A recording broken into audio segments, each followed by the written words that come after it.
Hello everyone, welcome to Scrutineer. You're in the right place to catch everything about GPVWC's German Grand Prix that just happened last week, here right on simnews.tv.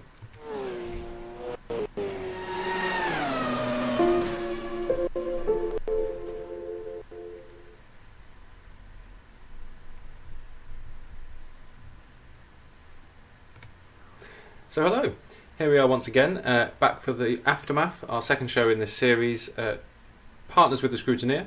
We'll be going through everything that's happened in the Grand Prix that's just happened in Germany before our summer break, so it's a good chance really to be able to catch up. Like last time, if you didn't catch it last time, you can make sure you subscribe and make sure you look back on all the videos from a couple of weeks ago. But we were very happy to be joined there by Mr. Ben Hull. Thank you once again for coming on board and sort of speaking about the back end of the grid, I suppose, at the moment, unfortunately for them. In the meantime, though, we've got another guest this time out, and we've announced it ahead of time this time. We've got somebody at the fighting top end of the grid. We've got Andreas Walters. I'll bring him on board now. So hello, Andreas. Hello, Mike. Thanks for having me. It's great to have you on. I'm just checking if people can see your audio levels. We'll see. Hopefully somebody will say that's great from there. It works on my end, but sometimes people complain.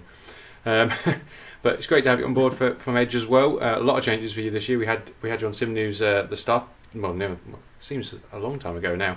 Announcing the name change and being a big change in that way. Yeah. And now we're sitting here after what we'll come on to, a very good result from last week. Well, couldn't go better result. So what we're going to do here, guys, we've got a very experienced manager here, knows what he's talking about, engine supplier as well. So if you're a fan of the show, a fan of GPVWC, then you'll want to get your questions in. We're live, so if you've got anything you want to ask myself or Andreas as we go through, obviously I've got a few questions for him anyway. He's not getting off that lightly, even if he did get a 1-2. But you guys can come in, and the video's lagging a bit bad, is it? Lovely. That's what I want to hear. Let's see if we can do a few edits for you guys while we're working, maybe. Not too sure if that's possible. Your internet is fine, Mike? Yeah. The only thing I can... Well, yeah, without stopping anything, there's not a lot I can do at the moment, I'm afraid. But if it's watchable, we'll carry on. But if we're lagging too much, then we may have to do a quick stop and start. Won't take a second. But thank you for the guys in the chat that are saying that. Hello to... We've got Boyer in there, we've got Argo, Tobias, we've got Jarl in there as well, Jeffrey, Ben. Yeah, great to see you all in there already. Yeah, actually, even I can see I'm lagging a little bit now. Tell you what.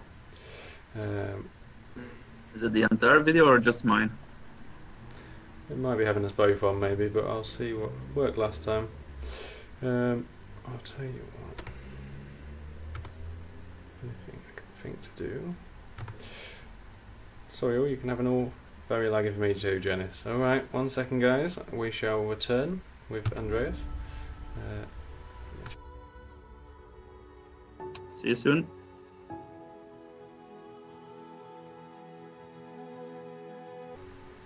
So am I... Oh, we're going live now.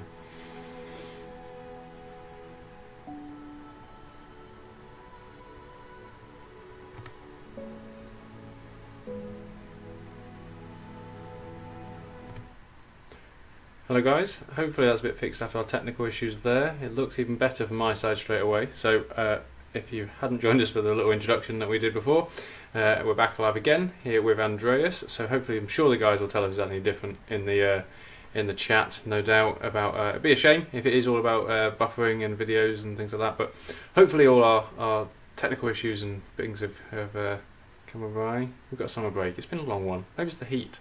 Yeah, we're not used to the heat around here, so maybe the technology isn't either. Not too sure. I shall have to ring our friends around the world. But yes, if somebody can let me know, that would be great. But otherwise, we shall crack on with Andreas and the German Grand Prix from WTF1's GPVWC's Super League. So I'm going to have a little chat with Andreas about his season so far and his races as well, and sort of the whole management perspective as well that we look at here at the Scrutineer all the time. And then we'll go through, as we did last time out, all the teams and the results of this race, this fantastic race in Germany. That's just taken us onto the summer break. Unfortunately, that does mean we've got a bit of a break from ourselves. Gives us a bit of time off for the next few weeks as well. But we will return after that. So Andreas, Edge Esports, what previously Walters Automotive as well. People may know you from that. Obviously the namesake stayed around for that. But Yeah, exciting times under Edge, and if we're talking particularly the German Grand Prix, we couldn't really have had a better way to have you on the show. I thought it was quite a nice way to get you on. Must be pretty pleased at this stage. Indeed, it's very, very nice timing. I know you tried to have us on before the Grand Prix, but to be honest, this is better. Much more to talk about. So yeah, the Grand Prix itself was great. I don't really think we expected it, to be honest. But for us, a good event. Everything came together, and we basically proved that even in a car that isn't top notch, in a car that shouldn't work that well, we can get good results. So very happy with that.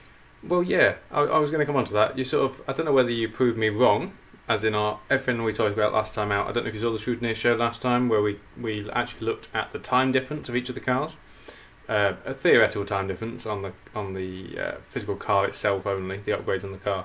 But obviously yours was quite far down that. I think you were second bottom, actually, if I remember rightly. About only above. Only above. Yeah, it's my favourite one from last week. Yeah. But like, obviously you didn't, you got 1-2 out of it. So is that me being completely wrong and we're looking at completely wrong stats? Is that you found something that, you've set your car up to the upgrades you've put on it? Because we did say a bit about that with Ben as well. Actually, it's very much how you set up a car. The upgrades themselves can make you faster with the right setup. I would say the list you made was not actually off by that much. We made the same comparison internally, but for Silverstone, and I also think that list was for Silverstone. Yeah, and we saw in Silverstone that our car was even worse than it was here. So it's also track dependent. In Germany, it's not that much difference, but it's still about 2 to 3 tenths. Shorter track as well, isn't it? That makes a difference. Yeah, indeed. But on Silverstone, it was super bad. In Austria, it was also super bad, and you could see that in the results. We basically were nowhere, and then here we were surprisingly able to pull it off. I think part of it is having a good team of drivers, having a good race engineer that can help them with setups and put in the practice. So that's the most important thing, the fact that people keep on pushing, keep on working on the car, and regardless of the fact that it sucks, basically, carry it home. There's 2 parts to that I want to discuss with them. One is the other tracks you're then worried about that your car will be poor at potentially coming up?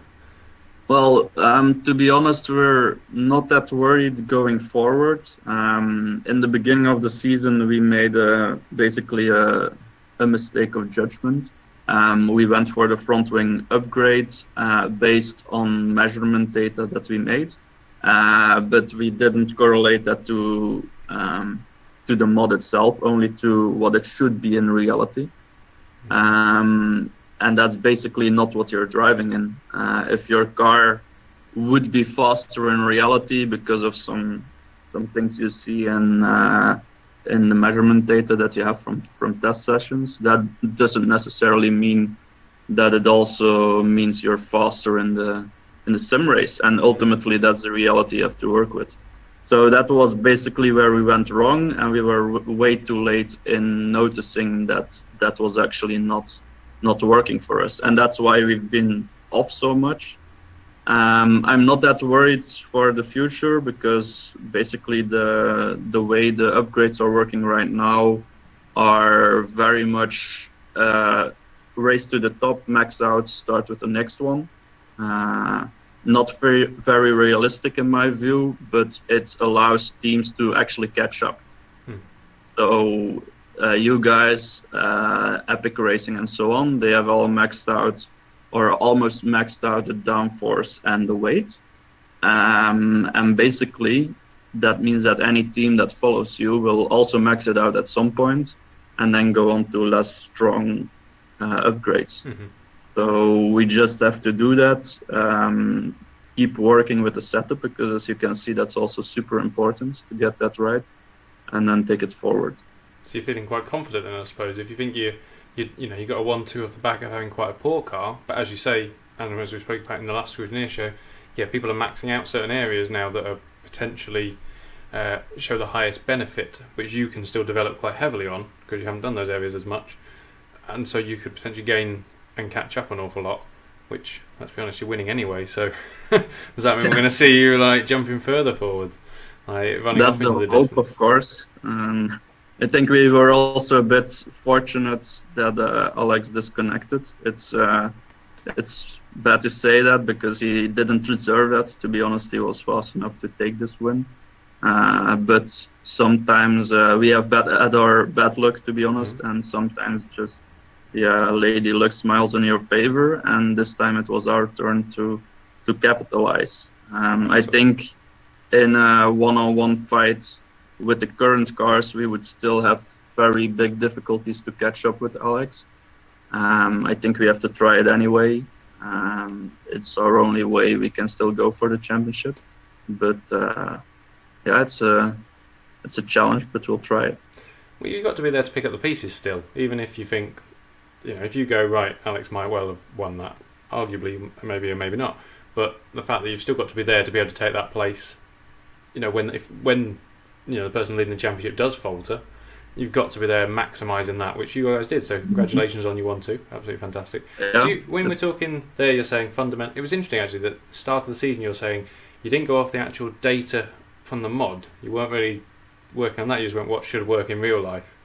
It's interesting. Is that purely because of the people you've got, the personnel you've got working around the team is more real life racing orientated, or they are, or that's just how you guys, you know, or you didn't have time to test the mod particularly and you just went, right, we're going to go with what we think?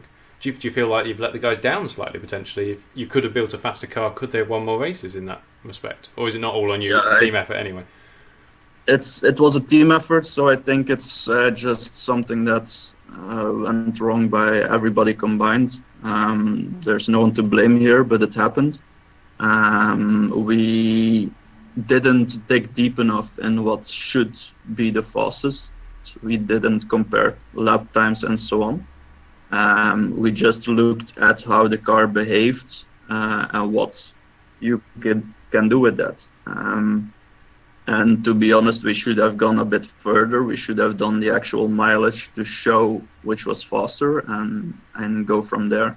I think that's the only correct way to do upgrades, like a data-driven approach, but also correlate with the sim you're actually racing in.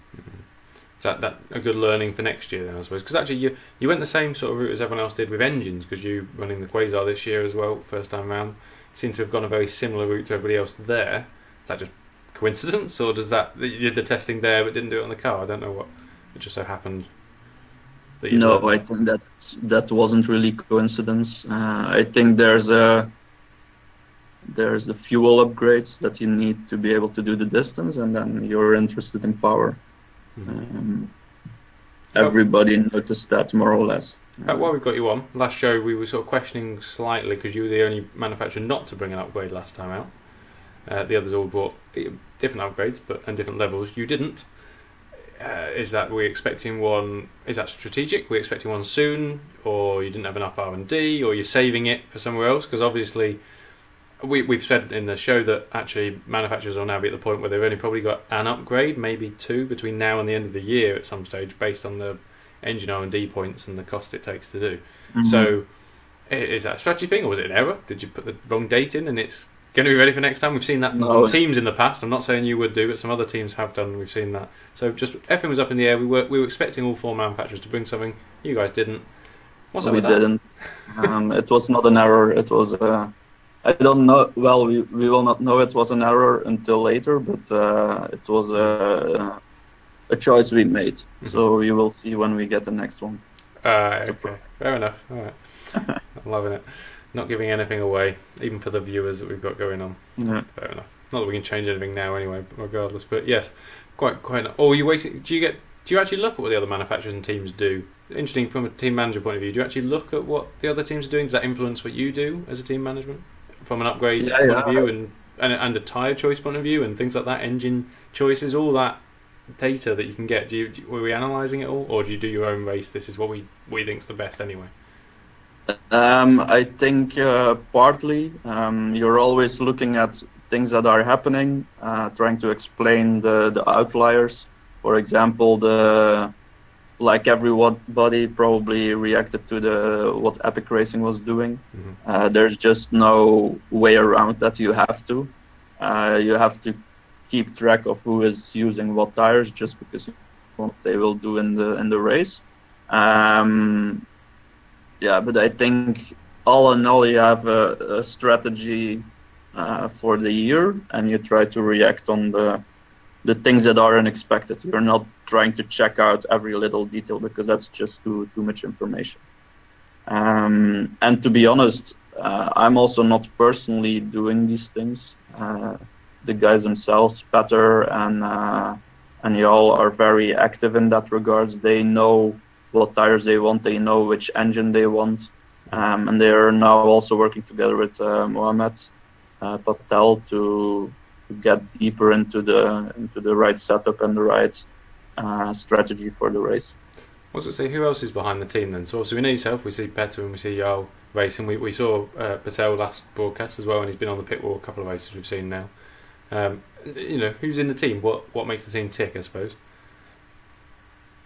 Yeah, for us the goal now is to set up a team that can scale over different series, not just GPVWC, but also some other interesting routes that we can take. And for that, it's important that we split up the work, basically. I'm not very skilled in all the technical stuff, so I leave that to people that are experts in what they do, and they take it to the edge, basically. And that for GPVWC, that is Jarl, PETAR, and now Mohamed Patel together. They know exactly what they want, they know exactly where they want to go, and there's no reason for me to argue with that.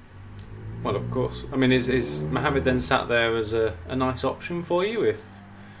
If you had a car spare for any race, is he a nice option to be able to throw in there at some point?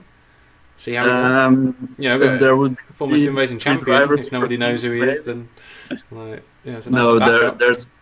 There's no real plans to have him race in a race this year, unless as a reserve driver, of course. I mean, he's confirmed for next year. He's not confirmed for next year, but that doesn't mean anything. It's way too early for that. Oh, I know quite a lot of teams, the summer break, to be fair, guys, summer break is sort of the time when next year's contracts do start coming out for people, particularly top teams and things like that all start. I mean, quite a few teams have people tied in long term now anyways, but like from an actual who's sitting what seats, that will be something we'll talk about as we come out the other side of the summer break, no doubt. We used to always get the... Are you signing Risto and Alex again? They're on 3-year deals, mate. Not a problem. Happily signed up. Whether they race here is a different matter, but signed to the team, yes. No, for GPVWC, I mean. Well, they're still part of the team. ACR's part of the GPVWC. We're not going anywhere. So, you know, why would I replace the top two in the driver's standings? Good argument. I can keep running that argument for now. I've got the best two drivers on the grid. Why would I change that? We're going to try to. I know you'd argue it. Yeah, exactly. Let's see if we're there at the end of the season. But for now, I've got a nice summer break where I can keep using that. So, on that actually, because you just spoke about my team, we'll go through the standings and go through the teams for Germany. I think that's quite insightful though on how a team sort of runs and how you guys are sort of working. We'll keep asking you bits as we go along. Quite a few people thinking you're now going to do some rather big upgrade on the engine in the chat. And Jarl seems a bit worried about his seat. Fair enough. So we'll go through the rankings though. So at the moment the championship rankings, ACR are top, but the R&D ranking wise they're second. So they're slightly outperforming the car, but at that sort of level, we spoke last time, it was about less than a tenth. This though, the worst result of the season, basically so far. Risto Capit coming home 7th after qualifying of 10th, and SIEBEL qualified first, but had a DNF on lap 24 due to a disconnect. I know you kind of mentioned it a little bit before, and I'm very biased in this. It's a very sad day for me this week. This race was, particularly seeing your guys get 1 and 2 as well. Did kind of just, you know, stab the dagger in a bit deeper, didn't it? So yeah, Yeah, but to be honest, Mike, it's a bit give and taking. The last 2 rounds, we were stabbed very hard by you guys, by your 1-2 finishes, true. and us being at the back of the field, basically. So we're glad it turns around one time. Yeah, we just hope we can make it another time and another one. And so. Yeah, I think, I mean, every team does have blip weeks, like you said. You had yourself, you know, particularly if you have back of the grids and things like that, as we'll come on to a few other people as well, can make life very difficult for yourselves, can't it? But yes, still the lead in the championship. Had a big points gap taken out of us though, but luckily we still got a little bit of a cushion, but we can't afford many of those races like that, unfortunately. You know, at least Rista did bring back some points there. He should be back on form after the summer break. Then we come to yourselves. Obviously a very good result. Yo qualifying second, winning the race, and BRLJAK qualifying fifth and coming home second. Which Yo we knew was there was a speed anyway. You know, he was always there around SIEBEL as it is. PETAR managing to get himself into second wasn't always necessarily going to be the case. There was quite a lot of strategy going on. We were never quite sure where it was going to quite pan out with the Epic guys as well. Obviously there was an accident that one as well. Lost a couple of the fast guys a little bit further back. Yeah. They managed to pull themselves back slightly, but they weren't involved. But I mean, I can keep saying well done to you guys for getting 1-2. You were very, very good, and you should be really proud of that result, really. Yeah, I think so. Yal was able to control the race. He had the pace. We didn't think he would. Well, he didn't think we would as a team, basically, which was a good call given the deficit of the car. But apparently our preparation was very good this time. Our setup was good. Our strategy was on point, and so on. And it's just all these small bits that bring it together. And for PETAR, it was just amazing. He was in P16 after the first turn, and I don't really know how he got back from that.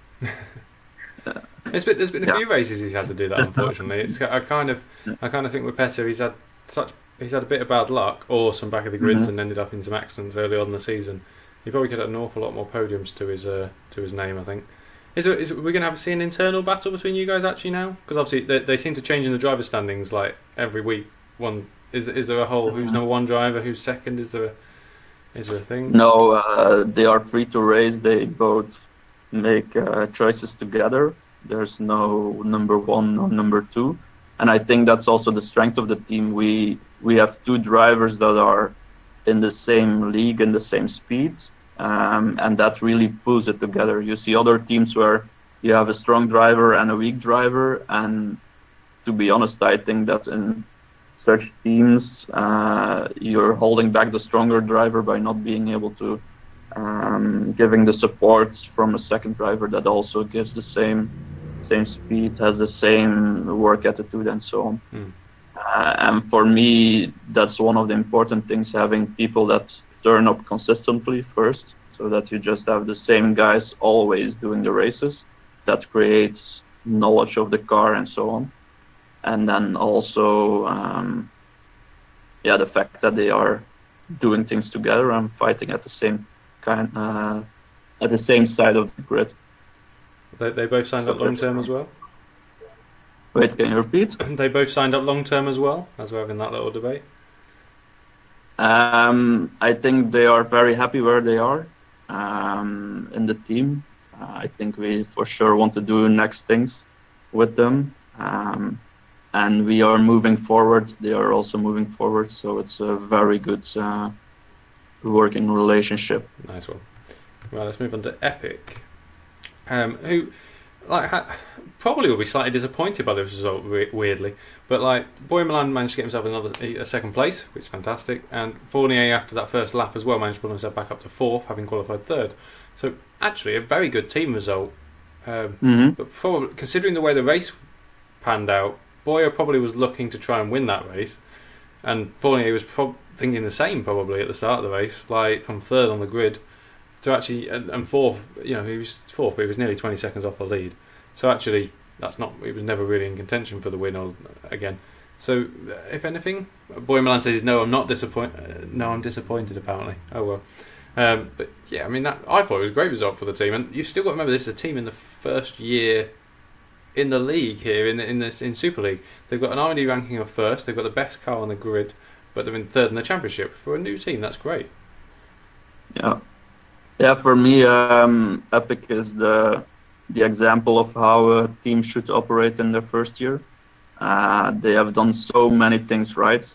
Their driver selection, their upgrades, the fact that and that's also what's going on here. Right? They're new. They don't fully understand the system yet. Probably. Yeah, I just realised I put Milan as second, and actually your guy got second, didn't he? Yeah. Yeah. Fine. We'll move on. Yeah, but that was spoken.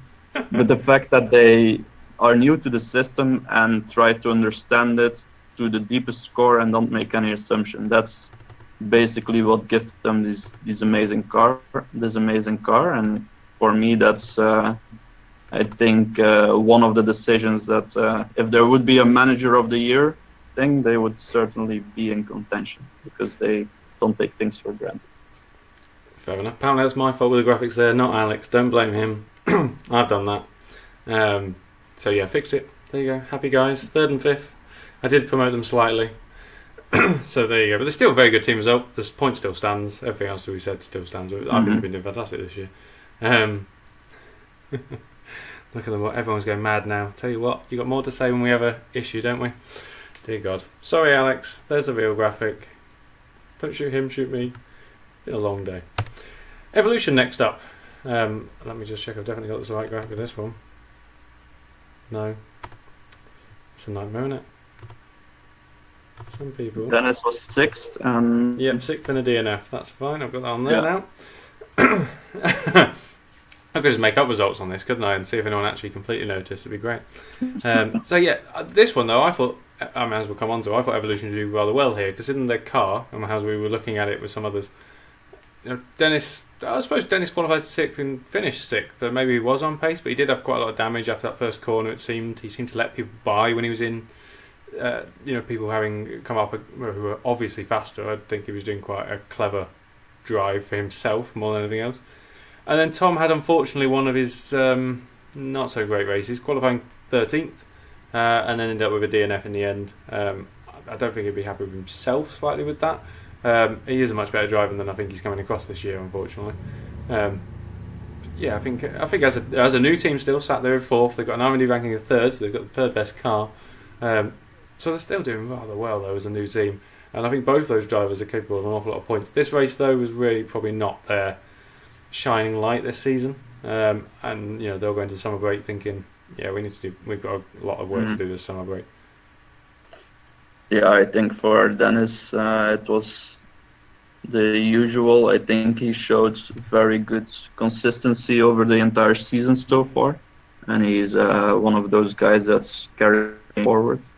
And of course we know Tom is very skilled at what he does, but at the moment he's lacking a bit of consistency, I think. I think he would still be one of the guys you want to have in your team, but as a manager you would want to find out why it's off and on most of the time. Yeah, Jeffrey there saying letting people buy why. I think it's a difficult decision. I think if you're a driver and you sort of that you know you've got a certain amount of damage and you're not going to be able to defend eventually to the guys, you know, because there was some guys coming through from who had the accidents and who were back of the grids and things like that who were potentially faster because of the damage. I think actually if you when I say letting people buy, probably not fight as hard as you could is probably the way of putting it. Like if you don't fight quite as hard, you're not messing up your own race, and that can matter, you know, particularly as we've seen this season already. When you talk, you know, sometimes the top 2 have got away, but like anything sort of further back from like 3rd down to about 7th is sometimes stupidly close. So 1 or 2 seconds of actually not getting mixed up in that every time somebody goes past can really make an awful lot of difference, I think. But I think it's clever driving, kind of thing. You knowing your limits at the time. And no one likes doing it. Like you want to battle everybody and just put your car in every little place to stop somebody going past, but some people are gentlemen drivers, I think. Yeah, I think Jarl currently is really loving you for saying that, because he's in the beginning of the season he also made that point multiple times within the team that people are so stubborn defending and it really destroys everyone's race. From my side, I still think you're entitled to. If you want to defend, go ahead.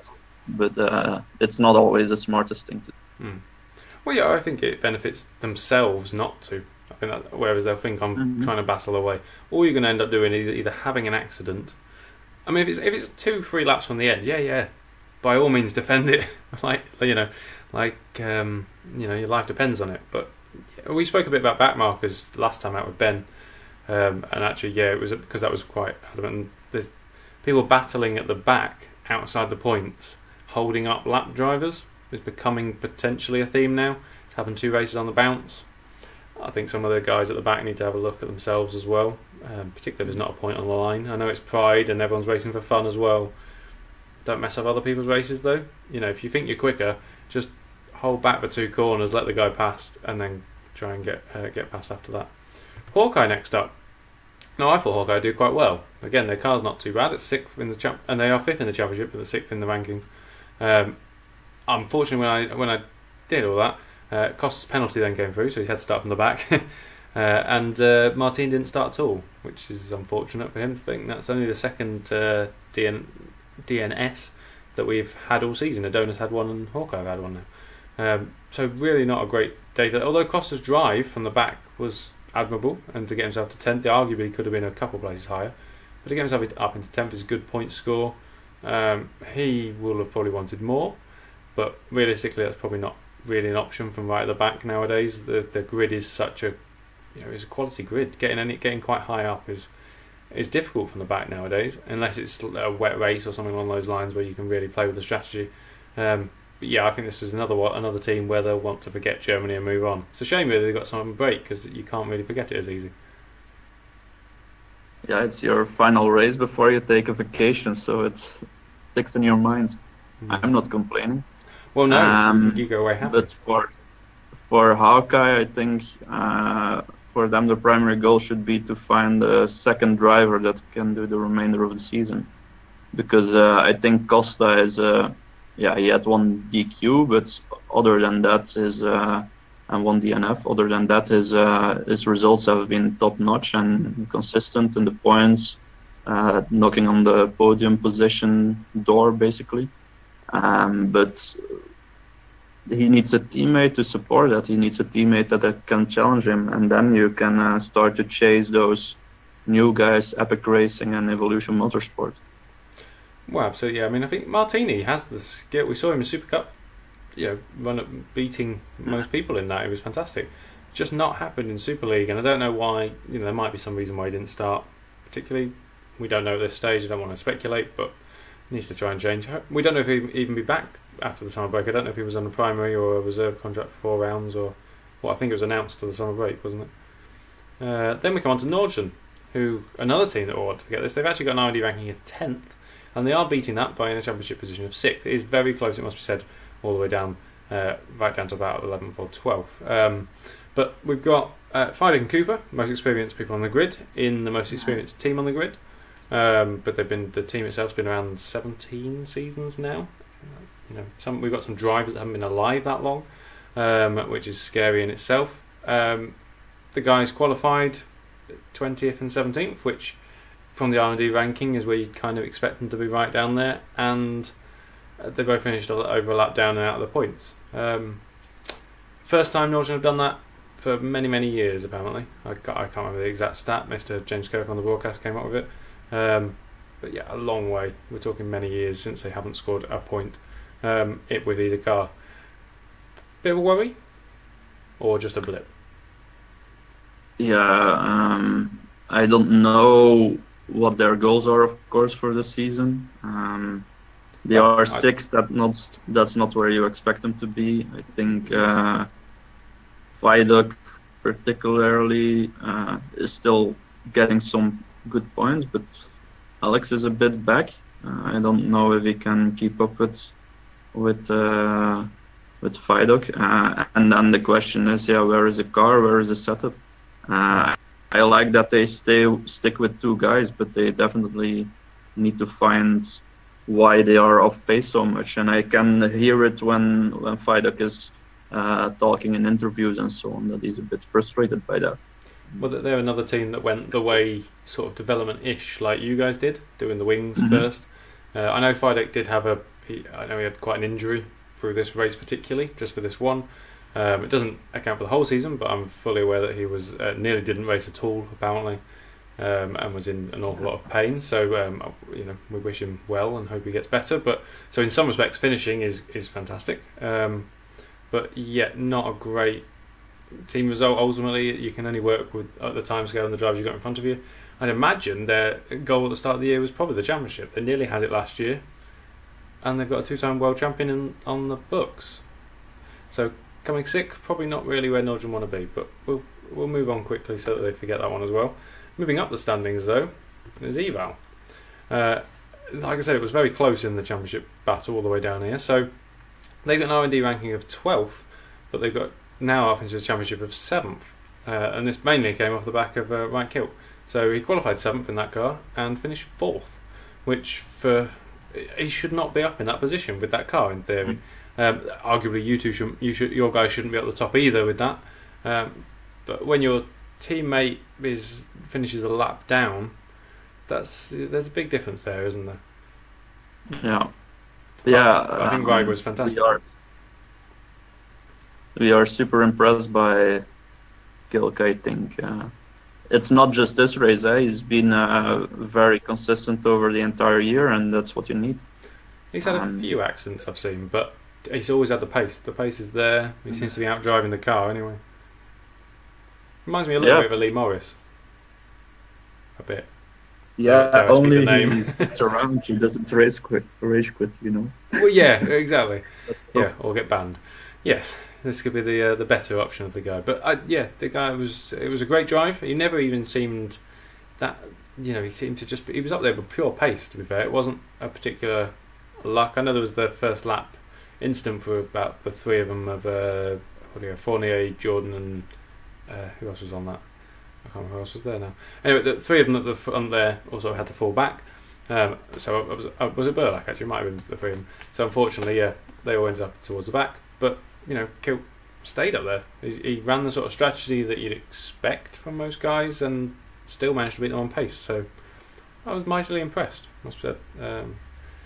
We worked ever so slightly with them as part of the Valiant deal, and they were very happy with the difference there that we brought with the mapping update. But yeah, I think particularly with the poor car, he's been doing rather well. So I'm quite impressed with him.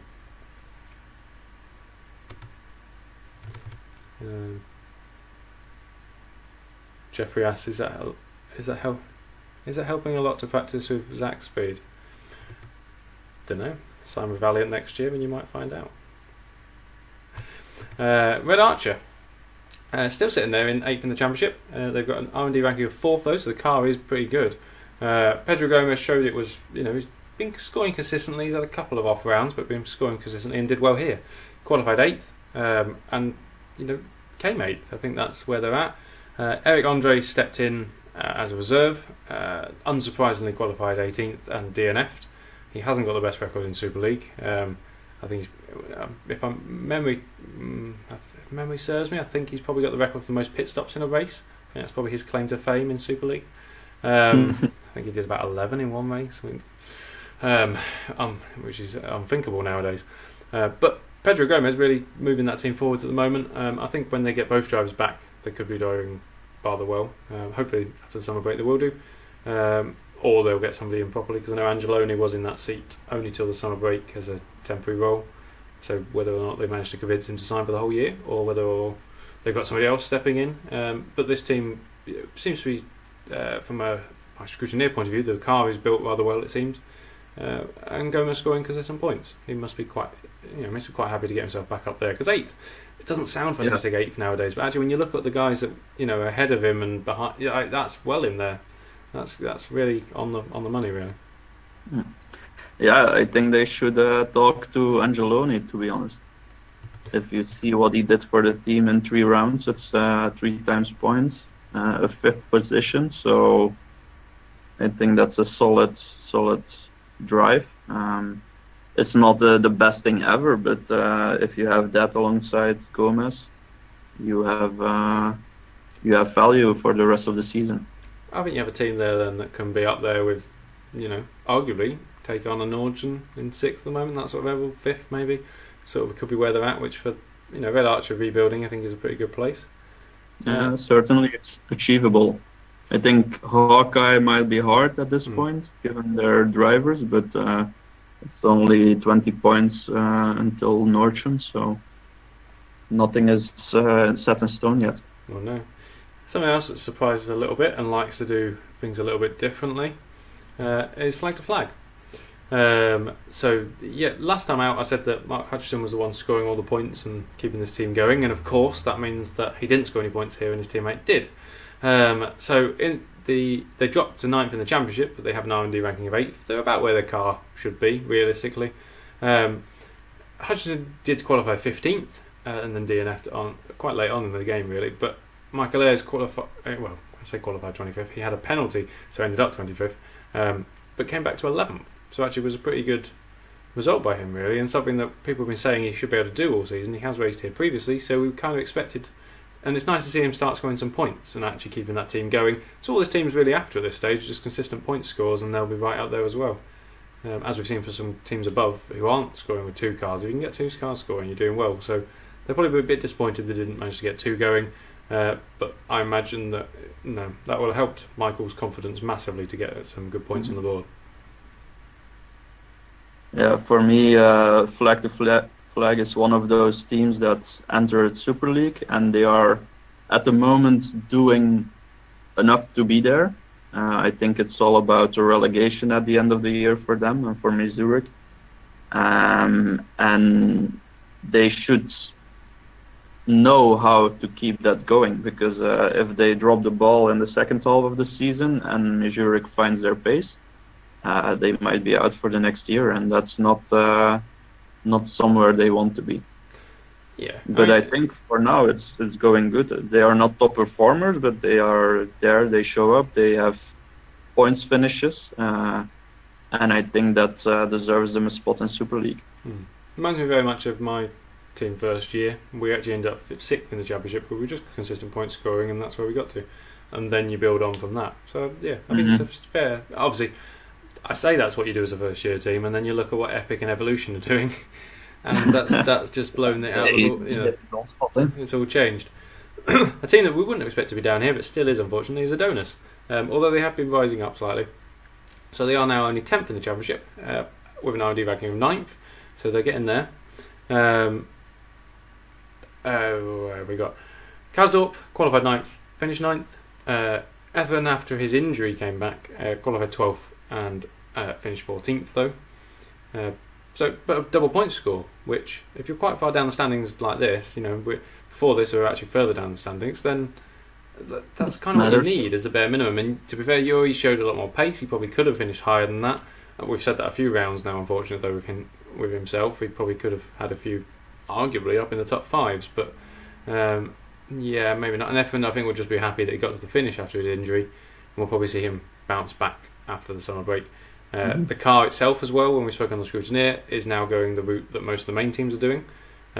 So that car is developing quicker, as we were saying before. That's a team now that can catch up the others because they have maximised out those areas, a bit like yourselves are doing. They have done a lot of random areas as well. But they seem to have now found that they haven't waited so long into the season that it's unsalvageable. Ultimately, they'll still be eyeing up that 6th place as well, I think, even from down here in 10th. Yeah, for me, I still have faith in MENNO that it will end good for him.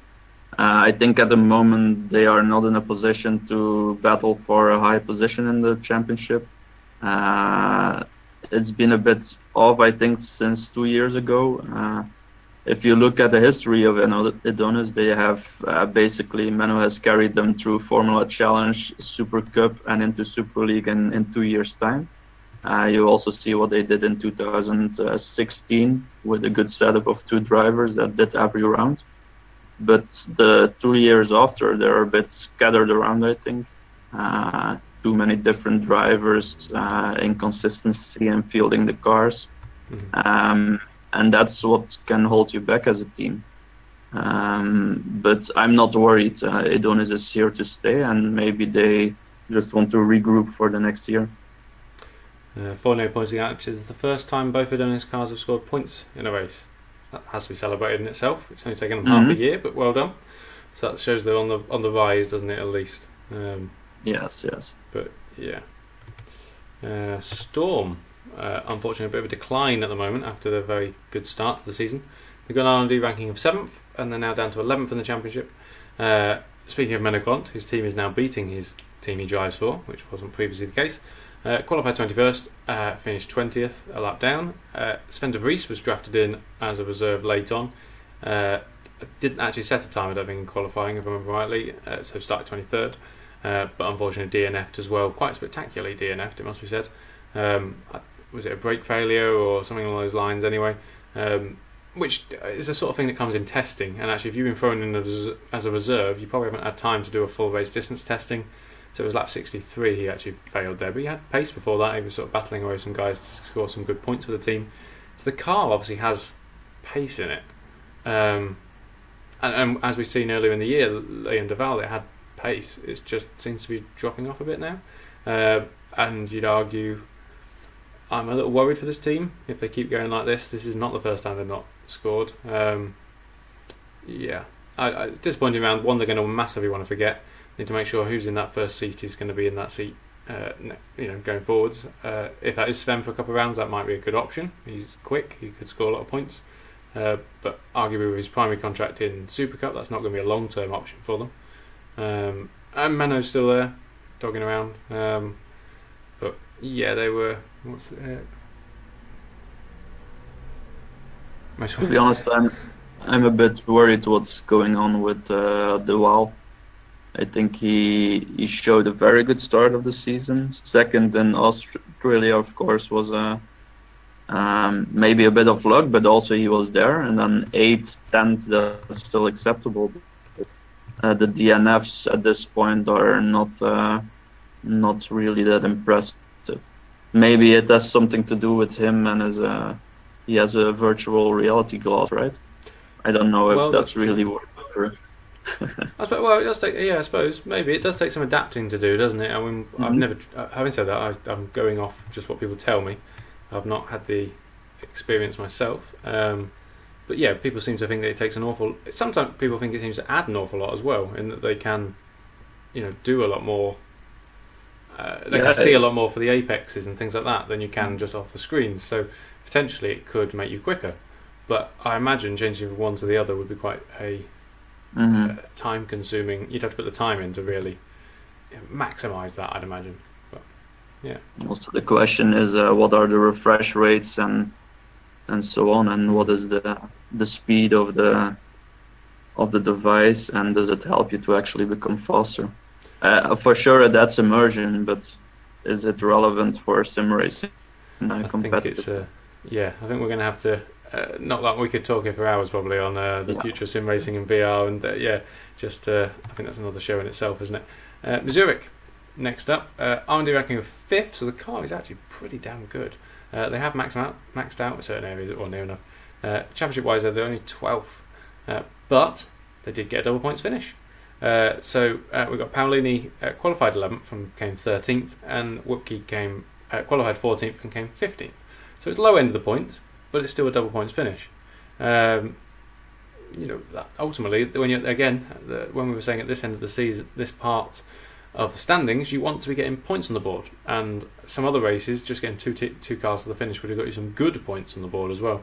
So we didn't actually have a brilliant attrition rate this time out. So yeah, maybe this was I think they'll be pleasantly pleased with this. Maybe they probably thought of better at the start of the season, but it pulls them away from Street Fighter and catches up Storm and stuff. It pulls them back into that mix that is for like 7th all the way down to 12th at the moment.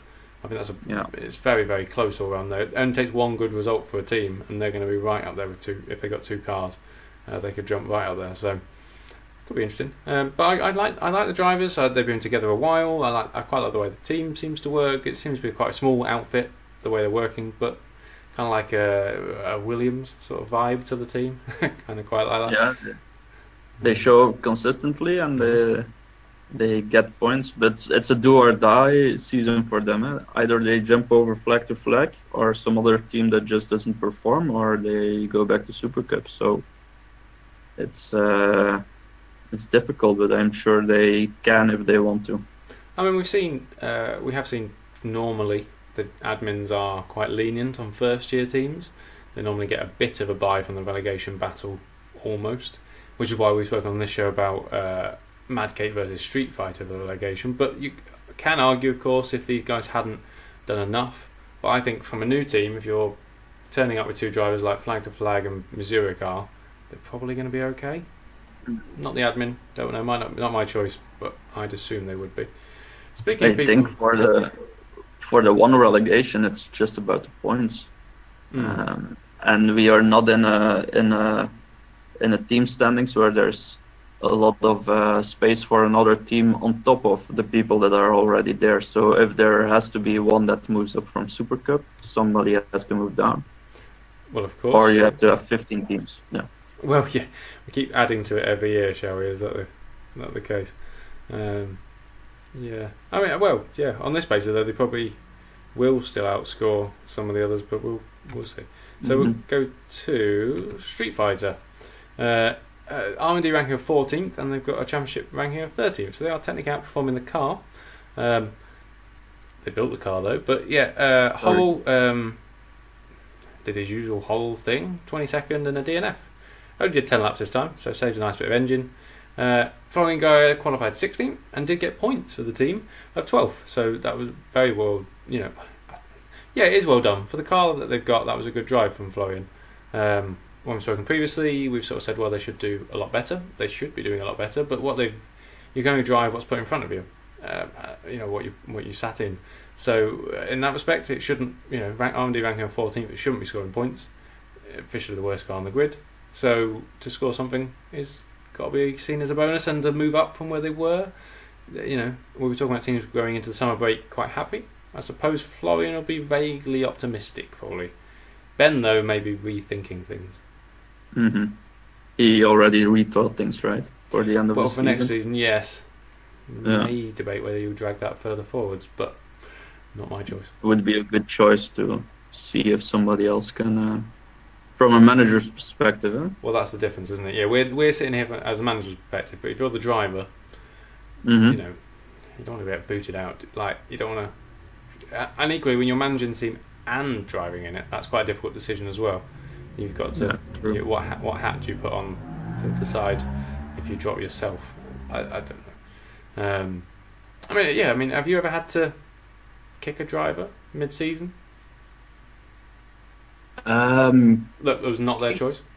Not really, I think. I have had to find new drivers because of inconsistency. Well, actually, yes.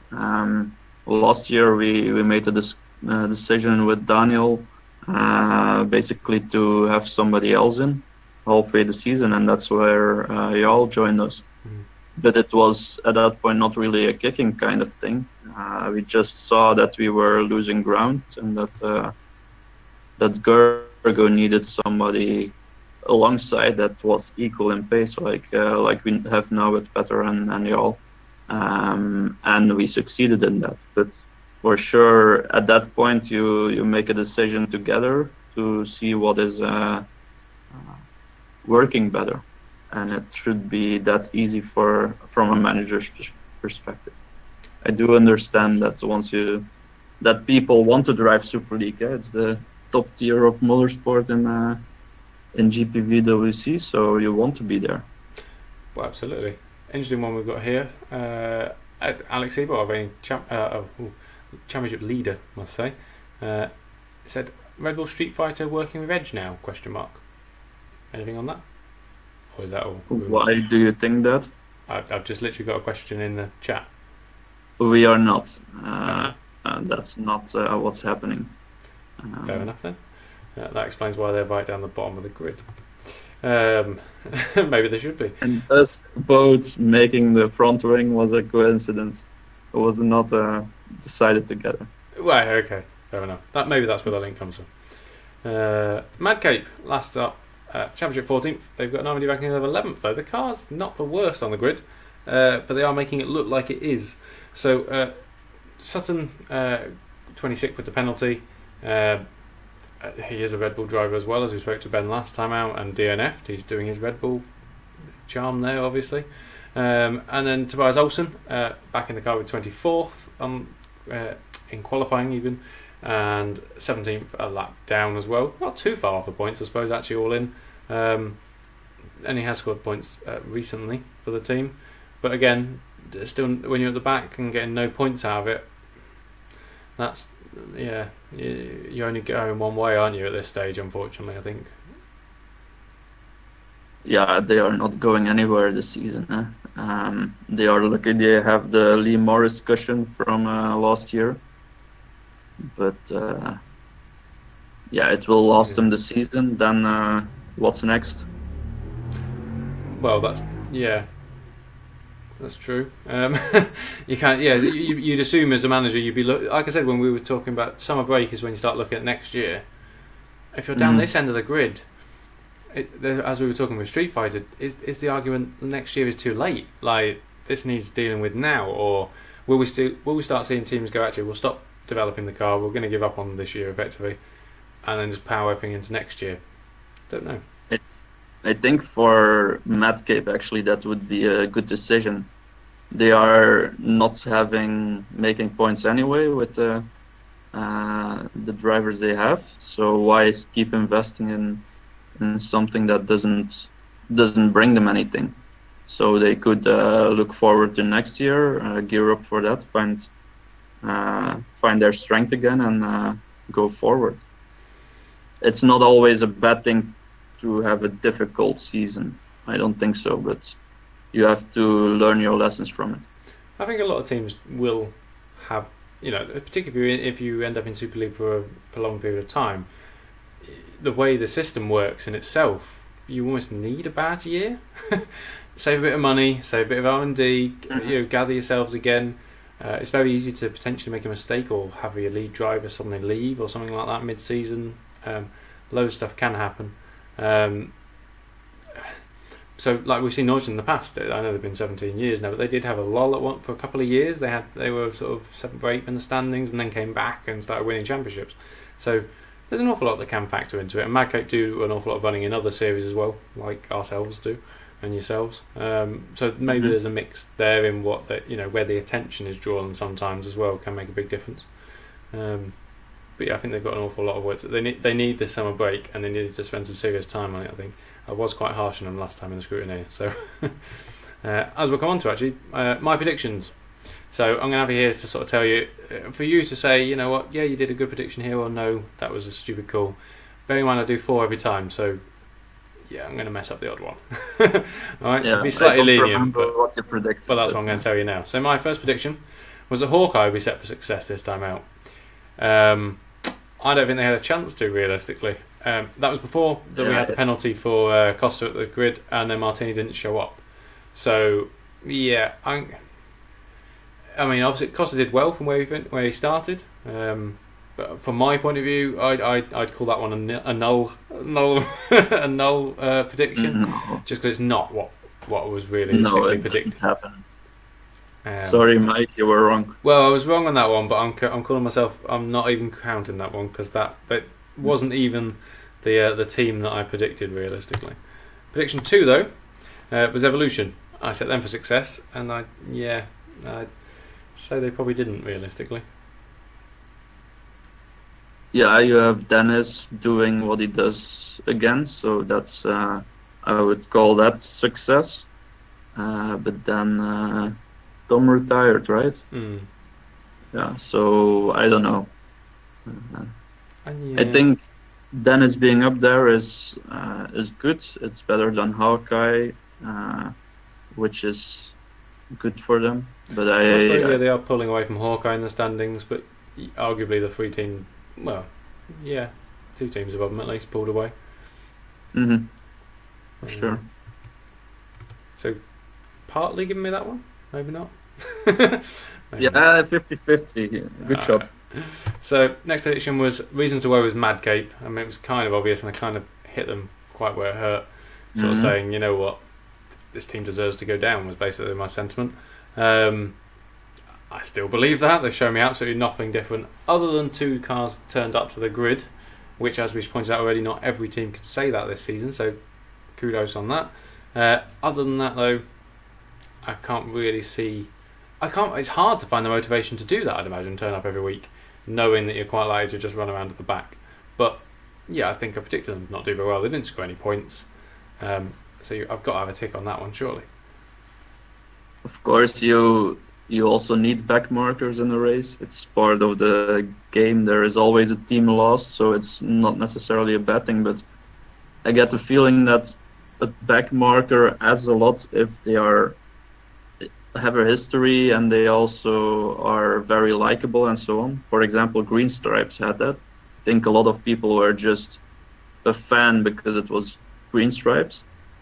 And I don't think Matt Cape has that at the moment. I don't really know if they have a connection with the community. I don't really know if they can pull off like a good race at the moment by surprise or something. Olsson did score previously. There's an option for him to get points there, but they do have the, as Dennis has pointed out, they've got the highest DNF rate going. 50% of the races, 50% of their starts, they have a DNF, so that's not great, is it? I was very excited at the start of the season to see Stronger, but that didn't happen. No, as we said about losing lead drivers early on, maybe that's really hampered them. My last prediction was reasons to worry was Nordson Racing, and they've come off and had no points. Worst result in the for years and years and years. So hey, give myself some kudos there. Tick tick. Yeah, you jinxed it for them. Well, maybe so. Maybe that's it. Maybe it works that way around. Maybe yeah, we get the curse of the Scrutineer on them or something. Yeah, maybe. Yeah, I don't think they have reason to worry on the long term, but this for sure won't be one of their seasons that they will remember in the history books, which is not in itself a problem, but it's not where they want to be. No, I think they're another team that probably should start looking to prep for next year now, realistically, because their ambitions would be higher than just finishing 5th in the championship, I think, which is realistically probably where they would be aiming if they really went for it this season now. So yeah, but I'll give myself 2 out of 4.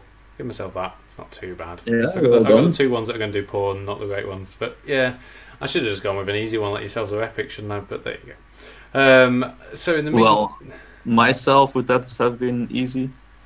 You know, we didn't do anything the last 2 rounds, and now you would have. I didn't pick you for a reason. To be fair, there was. I mean, you guys always outdrive the car. It would appear the car on paper doesn't look that fast, but you seem to always be getting.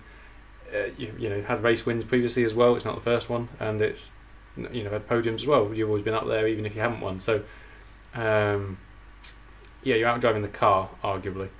But it makes it very hard to predict necessarily, because as a scrutineer, we're predicting it based on all the things we see pre-race. It's hard because you don't see any drivers' laps pre-race. Everyone hides everything, don't they? Which is fair enough. So I only see what's on paper, which is the car's not great. They haven't put an engine upgrade. Like, you'd start looking at it going, really? Like, was this going to happen? And it does. So fantastic. But I do love little surprises like that sometimes. I was as surprised as you are, mate. Well, probably not quite as much as I was. Right, my team of the day, though. So we do this as well each time, and I hope you might agree with me. But my team of the day was yourselves. You can't look past Edge Esports on that one. Getting a 1-2, the first 1-2 in Super League as well. Incredible. Nice way to finish up the summer break, as we said, and to catch up on the leaders ACR as well. After a poor round by them, it got to be a nice little kicker for you as well. So you could not have gone any better, realistically. I think any team that gets a 1-2 needs a round of applause, regardless of how they do it anyway. But this time was done rather well. My driver of the day, though, isn't one of your drivers. My driver of the day is actually Right Kill. I agree. I agree. For him to do that, I was more surprised, I think, by that even than you guys getting a 1-2 out of it, and actually having him up there. Not just, I'd have expected him to be around the top 10. He's a quick guy, but up there, within the top 5 is incredible, and in a poor car as well. So, great work from right there, and my driver of the day, and Andreas agrees there, I hope, which was great. I think so. Of course, I'm a bit biased, so I should pick one of my guys, but yeah, I mean, they are I pick happy my enough guys with every their week 1-2. anyway, so. I think they no, everybody was impressed by Wright. I think even my guy said it after the race, like, what the fuck was he doing? So amazing. So it's yeah, hats off for him.